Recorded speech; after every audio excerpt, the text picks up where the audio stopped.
தண்ணியை சேமிச்சு வச்சு குடிக்கிறதுக்கும் விவசாயத்துக்கும். தம்பி கீழே இறங்கு. മനസ്സില്ല. தம்பி கீழே இறங்குப்பா പ്ലീസ്. കുറെ കാലമായിട്ട് എല്ലാരും കൂടി താഴെക്കല്ലേ കാതറിനെ. സാഹിത്യ ലോകത്തെ കാതർ ഉയരങ്ങളിൽ എത്തുമോ എന്ന് ഭയന്നിട്ട് ട്രിക്കുകളും ലോറികളും അല്ലേ കാതറിന്റെ നേരെ. கீழே இறங்குப்பா. ഇല്ല, എന്റെ ഉള്ളിലെ നീറുന്ന പ്രശ്നങ്ങൾ. கீழே இறங்குப்பா. അതെന്താ ടിക്കറ്റ് എടുത്തിട്ടുണ്ടോ? കുറച്ചൊക്കെ വെയിറ്റ് ചെയ്യേണ്ടി വരും. തിരക്കൂട്ടല്ലേ. Okay thank you thank you. கீழே இறங்குங்க. நீ இறங்கினாதான் முத்தம் கொடுப்பேன். മുത്തോ?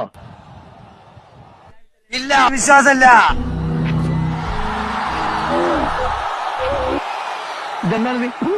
നേരം വെളുത്ത് തുടങ്ങി കച്ചറ. தண்ணியை சேமிச்சு வச்சு குடிக்கிறதுக்கும் விவசாயத்துக்கும்